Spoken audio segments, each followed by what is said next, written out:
Ethan checked his watch. 8:15 p.m., exactly 15 minutes, since my business partner was supposed to arrive. James, please explain the broader context to Mr. Whitmore. James nodded professionally. Ms. Ethan's acquisition tonight was part of a larger market correction strategy. Ethan Hospitality Group has been monitoring establishments with concerning diversity metrics across the region. He paused to let that sink in. This restaurant's reputation for exclusionary practices made it a prime candidate for intervention. The word intervention carried layers of meaning. This wasn't random revenge, but systematic change. Ethan turned to address the entire restaurant. Ladies and gentlemen, I apologize for the disruption to your evening. Management will cover tonight's meals for all current guests. Spontaneous applause erupted from several tables. The elderly couple who'd walked out earlier had apparently stopped outside to watch through the windows. They were applauding too, but there's something else you should know. Ethan continued. The room fell silent again, waiting. These stories of discrimination in upscale establishments happen every day across America. Tonight was different only because someone had the resources to respond immediately. His words carried quiet power, addressing the broader systemic issues without preaching. Starting tomorrow, this restaurant will implement new policies ensuring every guest receives equal treatment regardless of race, religion, or background. James consulted his watch. Ma'am, we should discuss the operational transition timeline. Ethan nodded. Of course, but first, I believe Mr. Whitmore has 30 minutes to collect his belongings. Richard stood frozen, still processing complete reversal of his reality. 20 minutes ago, he'd been the authority figure, ejecting an unwanted customer. Now, he was unemployed, his career in upscale hospitality effectively over. This isn't possible, he whispered. Ethan's expression softened slightly. Mr. Whitmore, discrimination isn't just morally wrong. It's bad business. Tonight, you learn both lessons simultaneously. He turned toward the dining room where customers and staff watched with rapt attention. Now, Ethan said, his voice carrying across the restaurant. Let's talk about how we're going to make this the most welcoming establishment in Manhattan. Ethan led the group toward the restaurant's private dining room, a space typically reserved for high-end corporate events. The irony wasn't lost on anyone. The same establishment that had rejected him 20 minutes earlier now served as his boardroom. James activated a wall-mounted display screen and connected his tablet. Financial documents appeared in crisp detail, numbers that would reshape lives and careers. For the record, James announced the assembled staff. The acquisition was completed through standard market channels. Ethan Hospitality Group submitted a competitive bid of $4.7 million at 7:45 p.m. this evening. Richard's voice cracked with desperation. That's impossible. The owners would have consulted me about any sale discussions. Ethan settled into the head chair with quiet authority. Mr. Whitmore, you seem confused about your role here. You were never an owner, merely an employee. He gestured to the screen where ownership documents displayed clear corporate structures. The Hicks family had owned this property since 1987. They've been exploring divestment opportunities for 18 months due to declining profits. James pulled up financial reports spanning 3 years. The numbers painted a stark picture of gradual revenue decline. Under your management, Ethan continued, this restaurant has lost $1.3 million in potential annual revenue through exclusionary practices. The data was devastating. Customer surveys showed consistent patterns. Reviewers of color frequently mentioned feeling unwelcome, resulting in negative online ratings that damage a restaurant's broader reputation. A simple demographic analysis reveals the problem, James said, highlighting specific metrics. Manhattan's dining population is 34% Black and Latino. This restaurant's customer base is less than 8% minority. Mark shifted uncomfortably. We never turn away paying customers. Didn't you? Ethan's voice carried quiet steel. Tonight alone, you rejected confirmed reservation, suggested I try a diner, and threatened me with arrest. He paused, letting the words sink in.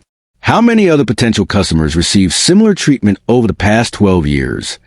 The question hung in the air like an indictment. Staff members exchanged uncomfortable glances, remembering incidents they'd witnessed or participated in. Ethan stood and approached the financial display. Let me show you what inclusive hospitality looks like. He pulled up revenue reports from 3 other Ethan hospitality properties, restaurants in similar neighborhoods with comparable price points. The Lux in Tribeca serves a 41% minority clientele. Annual revenue, $6.2 million. Ethan's Table in Soho, 38% minority customers. Annual revenue, $5.8 million. Golden Dragon Uptown, 45% minority clientele. Annual revenue, $7.1 million. The numbers spoke for themselves. Inclusive policies weren't just morally correct. They were profitable. This establishment, Ethan continued, grossed $3.9 million last year. You're leaving approximately $2 million annually on the table through discriminatory practices. Richard's face had gone ashen. The mathematical reality of his management failures was undeniable. Now, Ethan said, returning to his seat, let's discuss immediate operational changes. James distributed printed documents to the remaining staff.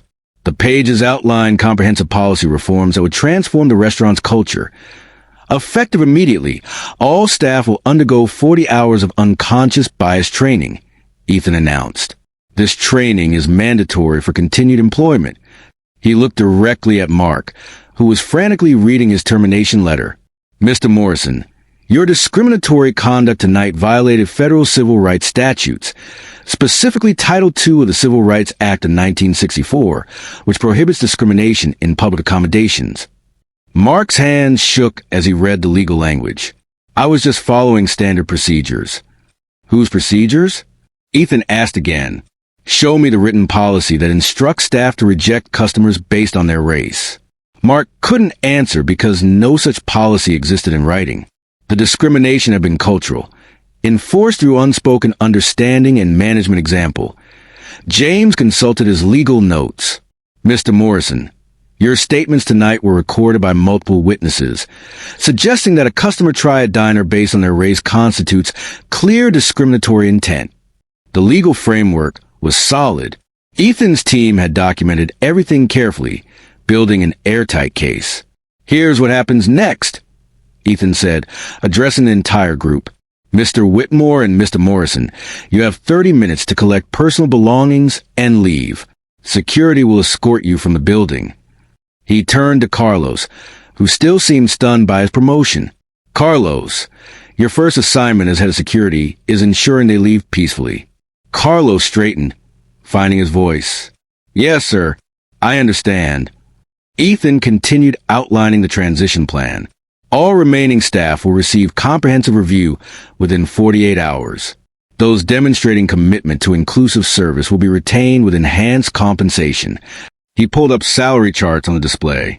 The numbers were impressive, with raises averaging 15% for staff who completed bias training successfully. Additionally, we're implementing performance metrics based on customer satisfaction across all demographic groups. James explained, staff will be assessed not just on service quality, but on their ability to make every customer feel welcome. Monthly mystery shopper programs would test service consistency, Ethan explained. Bonuses would be tied to positive reviews from diverse customer bases. The carrot-and-stick approach was clear. Staff who embrace inclusive practices would prosper. Those who didn't would find themselves unemployed. Emily, who'd been silent since her termination, finally spoke up. This is discrimination against us. You're firing white people. Ethan's expression didn't change. Miss Foster, you're not being terminated for your race. You're being terminated for telling a customer that the restaurant doesn't serve him. The distinction was crucial. Performance-based termination for discriminatory conduct was legally defensible. Racial bias was not. Furthermore, James added, the new management team will reflect the community's diversity. We're actively recruiting qualified candidates from all backgrounds. Ethan stood again, addressing the broader implications. This isn't about punishment. It's about transformation. This restaurant will become a model for inclusive hospitality throughout the industry. He pulled up architectural plans on the screen, proposed renovations that would make the space more welcoming to diverse clientele. We're investing an additional $800,000 in renovations and staff development over the next 6 months. The commitment was substantial, demonstrating serious intent beyond symbolic gestures. Monthly community events would showcase cuisines and cultures from across the neighborhood. Ethan continued. Local artists would display work in rotating exhibitions. The vision was comprehensive, not just ending discrimination, but actively celebrating diversity. Richard made one final desperate attempt. You can't just waltz in here and destroy everything I built. Ethan's voice remained calm. Mr. Whitmore, what exactly did you build? A restaurant that alienated a third of its potential customer base? An establishment with declining revenues and toxic workplace culture? He gestured toward the financial reports still displayed on screen. You built a business model based on exclusion. Tonight, we're replacing it with inclusion. James checked his watch. Legal transition is complete. All employment contracts have been modified or terminated as discussed. Ethan nodded. Carlos, please escort Mr. Whitmore and Mr. Morrison to collect their belongings. As the disgraced managers left the dining room, the remaining staff seemed to exhale collectively. The oppressive atmosphere that defined the restaurant's culture was lifting. Questions? Ethan asked the remaining team. A server named Maria raised her hand tentatively. Will we really get training on how to serve everyone equally? Not just training, Ethan replied. We're partnering with Cornell School of Hotel Administration to develop a comprehensive hospitality equity program. The academic partnership added credibility and depth to the transformation.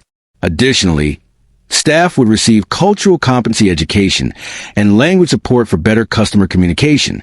Ethan pulled up employment statistics from his other properties. Employee retention rates were significantly higher at inclusive restaurants, creating more experienced professional service teams. These changes aren't charity, he emphasized. They're smart business. Inclusive restaurants consistently outperform exclusive ones in revenue, employee satisfaction, and customer loyalty. The data backed up every claim. This wasn't idealistic social engineering, but proven business strategy. Anyone uncomfortable with serving all customers equally is welcome to seek employment elsewhere, Ethan said diplomatically. This transition is voluntary for existing staff, but commitment must be genuine. He looked around the room, meeting each person's eyes. Tomorrow, we begin rebuilding this restaurant's reputation, not through marketing campaigns or publicity stunts, but through consistent, excellent service for every single customer. The transformation had begun 0.6 weeks later. Ethan returned to the restaurant for his first official dinner as owner. The transformation was remarkable, not just in decor, but in atmosphere. The space hummed with genuine warmth instead of manufactured exclusivity. Kesha Williams, the new hostess, greeted him with professional enthusiasm. Good evening, Mr. Ethan. Your table is ready. The young black woman had been promoted from server after completing the hospitality equity program with distinction. Her presence at the front desk sent an immediate message about the restaurant's new values. Ethan surveyed the dining room as he walked to his table.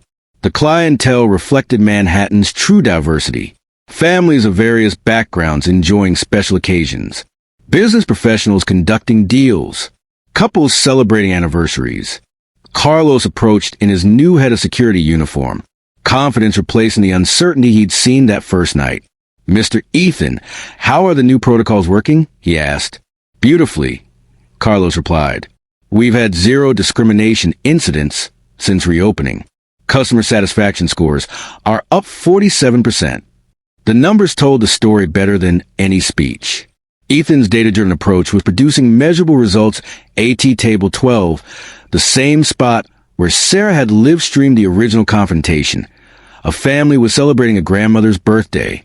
The elderly Latina woman was surrounded by 3 generations, their laughter carrying across the restaurant. That's Mrs. Rodriguez, Kesha mentioned as she seated Ethan. She said she'd never felt comfortable in upscale restaurants before. Now she comes twice a month with different family members. These real-life stories of transformation were multiplying throughout the community.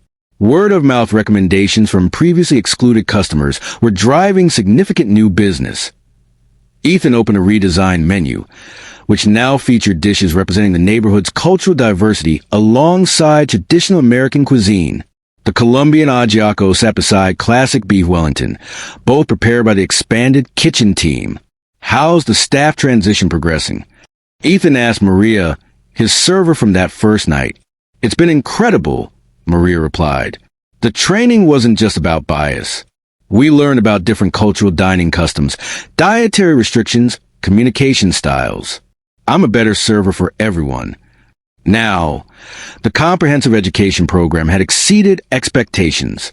Staff members reported feeling more confident and professional, equipped to serve any customer who walked through the door. Ethan's phone buzzed with a text from James. Monthly review complete. Revenue up 34% from the same period last year. Staff retention at 96%. The financial turnaround had been swift and substantial.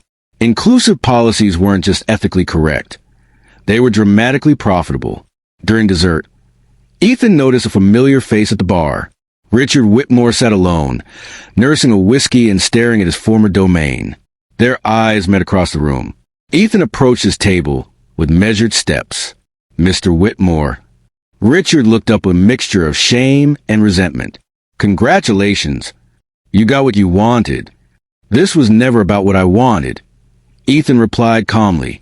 It was about what the community needed. He gestured toward the diverse crowd of diners. Look around. This is what a successful restaurant looks like.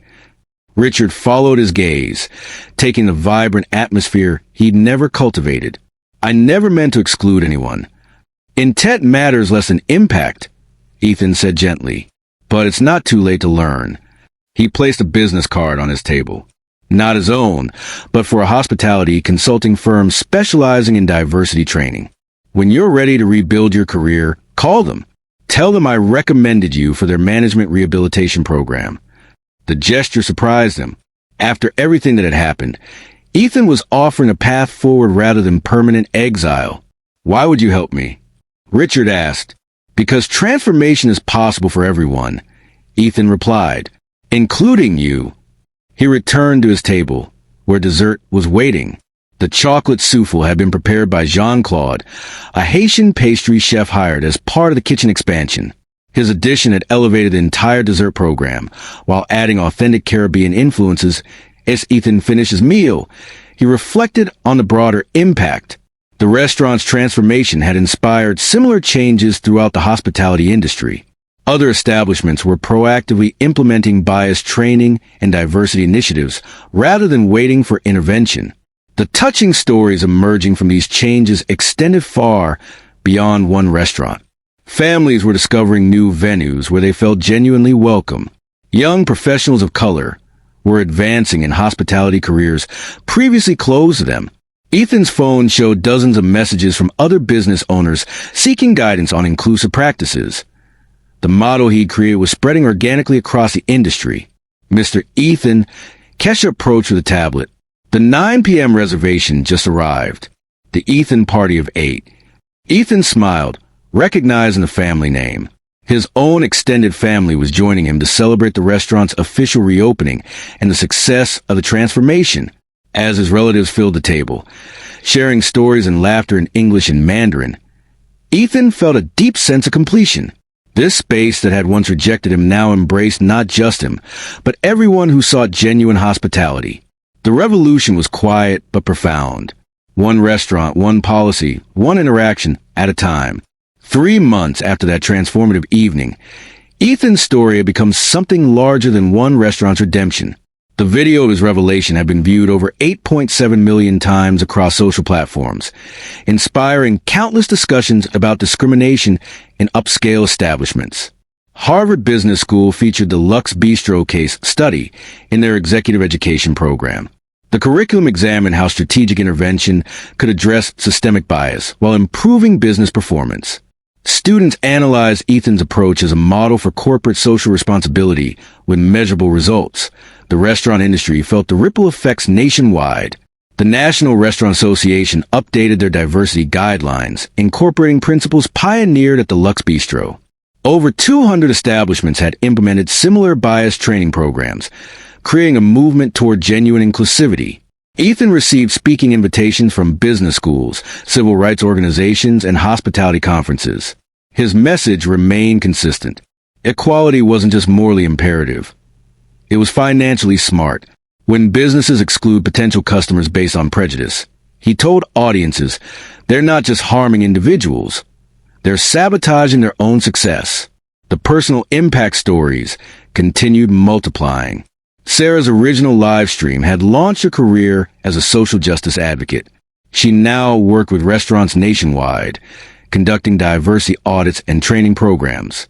Even Emily, the former hostess, had enrolled in sensitivity training and was working to rebuild her career in customer service. These life stories demonstrated that change was possible for everyone willing to grow. Ethan's phone buzzed with text from his business partner, David. Portland acquisition approved. Same transformation model. He smiled, typing back, always. Ethan Hospitality Group had grown to 73 properties across 12 states. Each acquisition followed the Lux Bistro playbook. Identify establishments with exclusionary practices, purchasing them, and implementing comprehensive reform. The business model proved remarkably successful.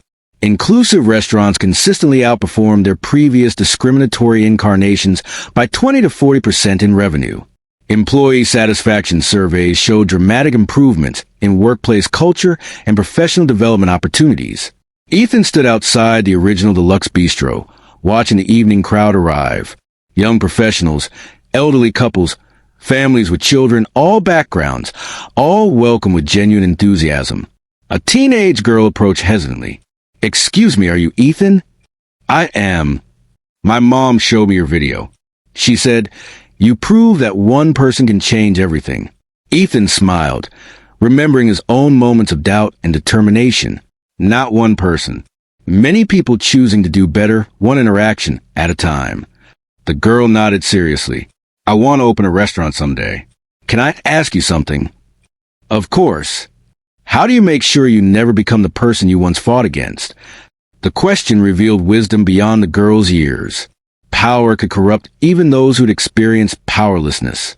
"You remember where you came from," Ethan replied, "and you listen when others tell you their stories." As the girl walked away, Ethan reflected on the journey from humiliation to transformation, from individual injustice to systemic change. The real victory wasn't owning restaurants. It was creating spaces where everyone belonged. Your experiences matter. Have you witnessed discrimination in restaurants or businesses? Share your story in the comments below. These stories help expose patterns that need changing. If this resonates with your experiences, hit subscribe and the bell icon for more touching stories of people transforming injustice into positive change.